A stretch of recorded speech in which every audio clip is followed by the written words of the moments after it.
You built the whole machine, the bank that holds your ideas, the bench that produces them, the voice gate that keeps them on brand, the approval layer that ships them, the honest calendar that paces them. It all runs. And every Monday, your team opens the dashboard and stares at the same 3 numbers they were staring at 2 years ago. Views, impressions, engagement rate. Hi, I'm Asher, and you're listening to Content is Currency. Today, we are talking about the scoreboard and the quiet way a great system gets optimized against the wrong number. By the end of this episode, you will know how to put the right numbers on the wall, so the next decision is obvious. Let's go. Here is what the wrong number does. It does not announce itself. Your team is good, so they hit whatever you put in front of them. Show them engagement rate every Monday, and within a quarter, every piece is engineered for a comment. The hooks get baitier. The captions end in questions nobody means. Acquisition content starts chasing, saves. It was never meant to earn. Nobody decided this. They were simply rewarded, week after week, for moving the number on the wall. The measurement mismatch we named in an earlier episode was about picking the wrong metric once. This is worse because now the wrong metric is wired into a machine that is very good at hitting it. A strong system pointed at a vanity number does not drift slowly. It sprints in the wrong direction. Think about a pilot in a cockpit. There are over 100 gauges in front of them, and everyone is real. Everyone measures something true. But a pilot does not fly the plane by reading all 100. They fly by a handful: airspeed, altitude, heading, fuel. The rest are there for when something specific breaks, and they get a glance, not a stare. A pilot who tried to weigh every gauge equally on every decision would never make a decision at all. The scoreboard is not everything you can measure. It is the 4 instruments you actually fly by. The skill was never collecting more gauges. It was knowing which ones the next move depends on. So why do teams keep flying by the wrong gauges? Because in the early days, those were the only gauges they had.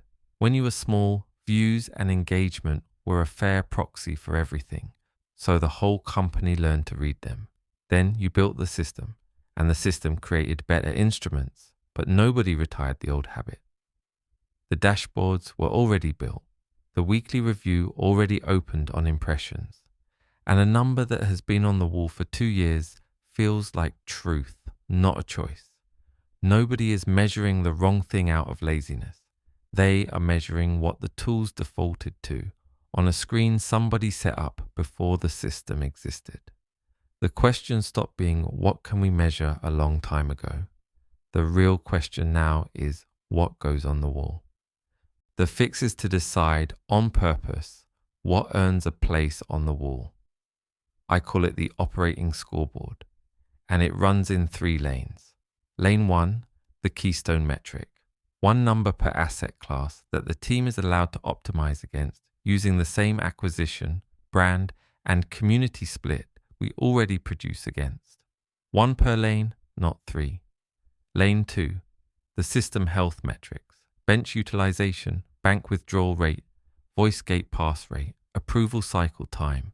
These tell you if the machine is healthy and you read them, but you never optimize against them. Lane 3, the weekly ritual, a 15-minute Monday review, 1 slide where decisions get made in the room.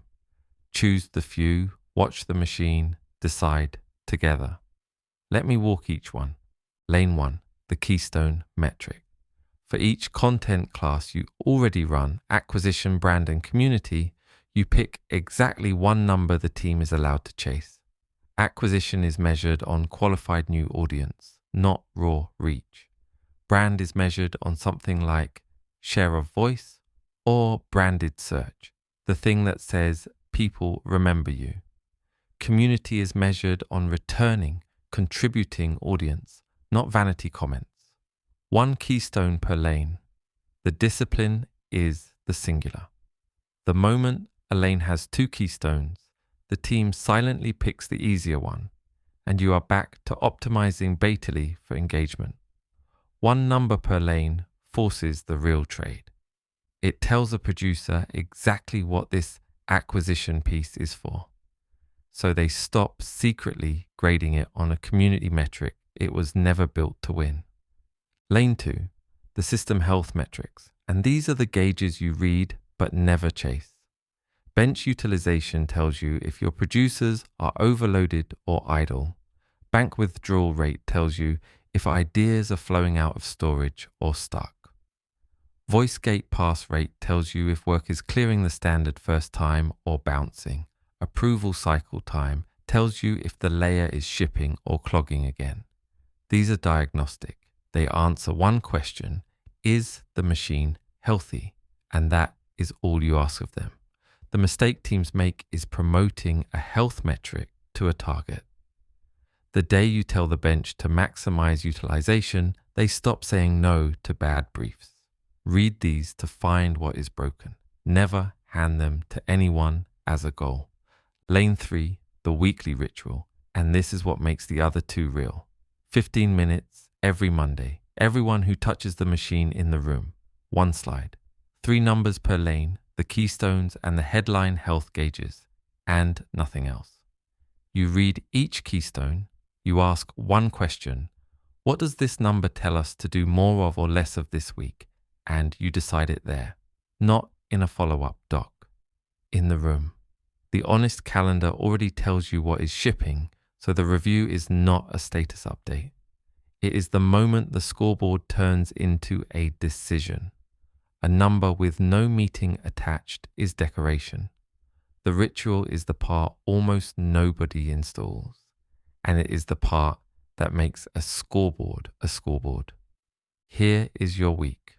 Monday, pick one keystone metric for each of your 3 lanes: acquisition, brand, and community, and write the single number down, no second metric allowed.